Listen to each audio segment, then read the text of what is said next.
नमस्कार दोस्तों, मैं धर्मेंद्र सानी। मेरे YouTube चैनल में एक बार फिर से आपका स्वागत है। आज मैं आपके लिए क्लास 12 का एक लेक्चर लेकर आया हूं जो बोर्ड एग्ज़ाम 2023 के लिए 2024 के लिए बहुत ही इंपॉर्टेंट प्रश्न है, जो बार बार पेपर में आ चुका है 5 नंबर में। तो आइए देखिए प्रश्न क्या है। सिद्ध कीजिए कि निरक्षीय स्थिति में वैद्युत द्विध्रुव के कारण वैद्युत विभव शून्य होता है। बहुत बड़ी बात इसने कह दी है, वैद्युत द्विध्रुव के कारण वैद्युत विभव क्या होता है, जीरो होता है, शून्य होता है। और वो भी किस स्थिति में, निरक्षीय स्थिति में। तो सबसे पहले हम जानेंगे वैद्युत द्विध्रुव क्या होता है, निरक्षीय स्थिति क्या होती है, फिर वैद्युत विभव के लिए क्या फार्मूला होता है, फिर कैसे शून्य आएगा। तो सबसे पहले आइए जानते हैं हम लोग वैद्युत विभव, वैद्युत द्विध्रुव क्या होता है। वैद्युत द्विध्रुव क्या होता है, एक ऐसा निकाय होता है, एक ऐसा सिस्टम होता है जिसमें दो आवेश जिनका जो है साइन क्या होता है, अपोजिट होता है। मतलब दो विपरीत आवेश एक दूसरे से किससे दूरी पर होते हैं, अल्पतम दूरी पर होते हैं। तो इसे क्या कहते हैं, वैद्युत द्विध्रुव कहते हैं। वैद्युत द्विध्रुव की डिफिनेशन समझ में आई। एक ऐसा निकाय होता है, वैद्युत द्विध्रुव एक ऐसा निकाय होता है जिसमें दो आवेश परंतु विपरीत चिन्ह के एक दूसरे से अल्पतम दूरी पर स्थित होते हैं। अब अल्पतम दूरी हमने 2l क्यों लिया है, l भी ले सकते थे, d भी ले सकते थे, r भी ले सकते थे। तो 2l दूरी इसलिए लिया गया है क्योंकि गुणा भाग करने में हमको जो है तकलीफ न हो।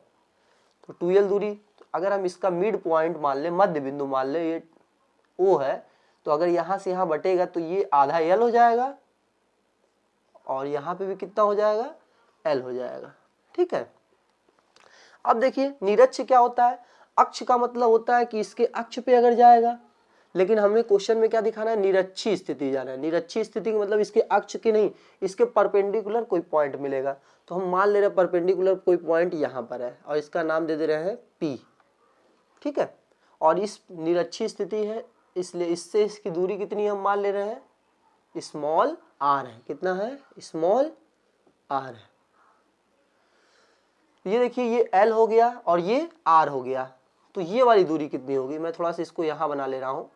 इसका नाम दे दे रहे हैं A, इसका नाम दे दे रहे हैं B। वैद्युत द्विध्रुव है ये। अब यहाँ से इसकी दूरी कितनी हो जाएगी, इसको भी देखेंगे, मेजर करेंगे। तो आपको पता है कि ये परपेंडिकुलर होता है। परपेंडिकुलर के सामने वाली साइड क्या होती है, कर्ण होती है। और ये क्या होगा, लंब की तरह काम करेगा और ये आधार का काम करेगा। तो अगर हम इस त्रिभुज में निकाल लें, त्रिभुज AOP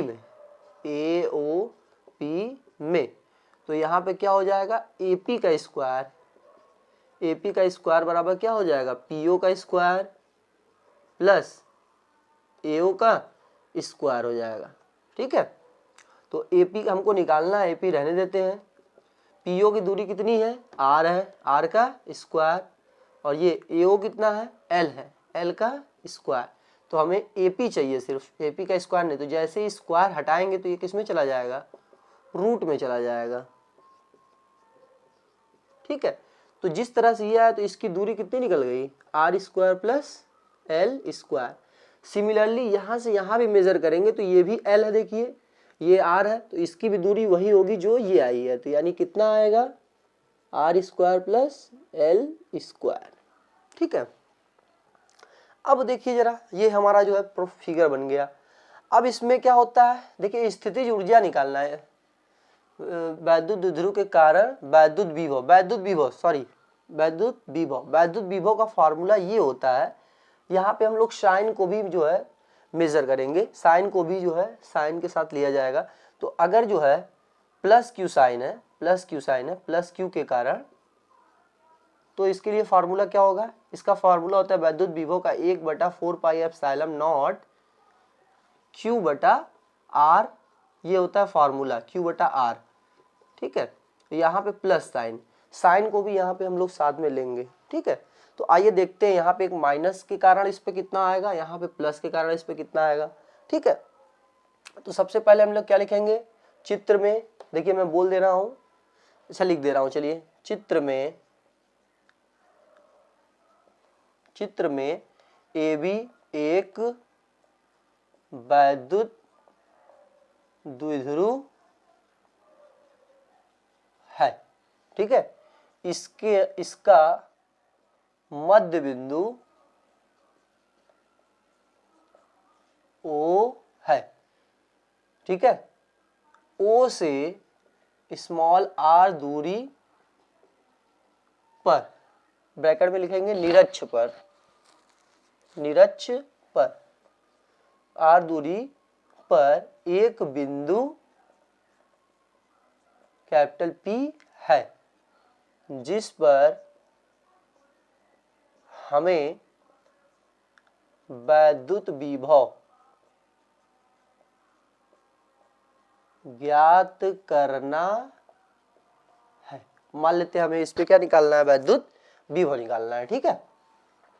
तो आइए, वैद्युत विभव का आपको फार्मूला मैंने बता दिया है, 1/4πε0 Q/R होता है। ध्यान दीजिए, अगर यहाँ प्लस है तो प्लस यहाँ लिखेंगे, अगर यहाँ माइनस है तो माइनस भी लिखेंगे।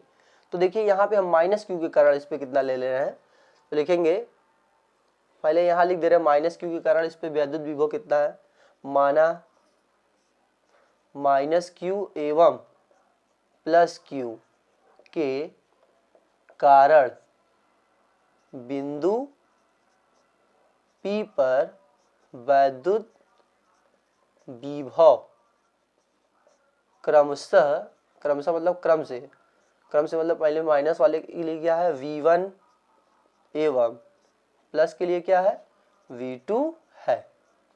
तो लिखेंगे अतः, अब निकाल ले रहे हैं, इसके कारण हमने यहाँ पे V1 मान लिया है, इसके कारण यहाँ पे हमने क्या मान लिया है V2 मान लिया है। तो लिखेंगे अतः माइनस क्यू के कारण बिंदु P पर वैद्युत विभव, तो वैद्युत विभव हम निकाल ले रहे हैं, तो हम V1 माने तो V1 लिख लेते हैं। V1 बराबर, देखिए इसका फार्मूला क्या होता है, 1/4πε0, 4πε0। अब देखिए माइनस क्यू के कारण हमने बोला था आवेश को भी मेंशन करेंगे, तो माइनस के कारण है तो यहाँ माइनस लिख लेंगे, माइनस क्यू, और इनके बीच की जो डिस्टेंस कितनी है AP है, क्या है AP है, यही डिस्टेंस है। यहाँ पे R का मतलब है कि उनके बीच की डिस्टेंस, तो यहाँ AP हमने लिख लिया। अब AP की वैल्यू हम लोग लिख लेते हैं, कितना होती है माइनस क्यू, और AP की वैल्यू कितनी दी हुई है, AP की वैल्यू कितनी है रूट में R² प्लस L², ठीक है। ये साइन को हमने ऐसे लिख दिया, प्लस का इंटू करेंगे तो क्या हो जाएगा -1/4πε0 Q/R² प्लस L² रूट में है, ये निकल गया V1। इसी तरह हम माइनस के कारण तो इस पे निकाल लिए, अब प्लस के कारण भी इस पे निकालते हैं, ठीक है। तो लिखेंगे पुनः प्लस क्यू के कारण बिंदु P पर वैद्युत विभव, तो देखिए वैद्युत विभव कितना हो जाएगा 1/4πε0।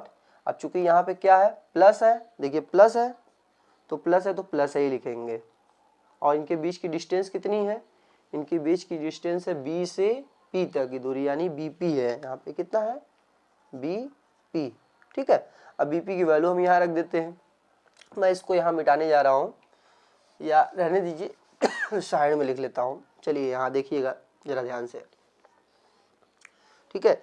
अब देखिए मैं यहाँ पे BP की वैल्यू भी वही आएगी, सेम टू सेम, क्योंकि डिस्टेंस यही है ये दोनों जो है। तो V2 बराबर कितना हो जाएगा 1/4πε0, ये 4 है, और ये हो जाएगा प्लस Q/√में R² प्लस L²। तो ये हो गया V1 के कारण निकल गया, V2 के कारण निकल गया, तो हमें टोटल निकालना है। तो लिखेंगे अतः बिंदु P पर परिणामी विभव, परिणामी विभव क्या हो जाएगा, तो हम इसको V मान ले रहे हैं, V बराबर क्या हो जाएगा V1 प्लस V2 हो जाएगा, टोटल विभव को जोड़ लेंगे। तो V1 का कितना मान दिया है यहाँ पे लिख लीजिए 1/4πε0 Q/√में R² प्लस L², ठीक है। फिर प्लस क्यू के कारण यहाँ पे देखिए अभी हमने निकाला है V2 कितना आया है, साइड में लिख लीजिए 1/4πε0 प्लस अपॉन में √में R² प्लस एल स्क्वायर। ठीक है, तो यहाँ प्लस लिखिए, उससे कोई फर्क नहीं पड़ता है, प्लस लिखें चाहे ना लिखें। तो यहाँ जरा देखिए ये वैल्यू सेम सेम है कि नहीं, ये देखिए ये वैल्यू देखिए 1/4πε0 1/4πε0, ये माइनस में है और ये प्लस में है, और यही चीज देखिए यहाँ पर भी है, इसको प्लस लिखे चाहे ना लिखे उससे कोई फर्क नहीं पड़ता है। तो अगर हम इसको पूरा समझे, देखिए ये पूरा माइनस में है और ये पूरा प्लस में है, तो ये पूरा पूरा इससे कट जाएगा। ठीक है, जब कट जाएगा तो क्या हो जाएगा, 0 हो जाएगा। और यही हमको तो प्रूफ करना था कि निरक्षीय स्थिति में वैद्युत विभव क्या होता है, शून्य होता है। तो देखिए जो कि है शून्य आ गया। तो ये बहुत इंपॉर्टेंट प्रश्न है जो आपको परीक्षा में मदद प्रदान करेगा। अगर मेरा वीडियो अगर आपको अच्छा लगे तो मेरे चैनल को ज़्यादा से ज़्यादा सब्सक्राइब करें और शेयर करें, ताकि उन बच्चों तक ये वीडियो जाए जो एग्ज़ाम में अच्छे से अच्छे तैयारी कर सकें। ठीक है, मैं हट जा रहा हूँ, आप इसका स्क्रीनशॉट ले लीजिए।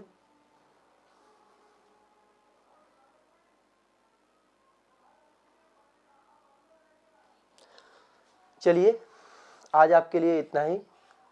अब हम लोग नेक्स्ट वीडियो में मिलते हैं आपसे। धन्यवाद।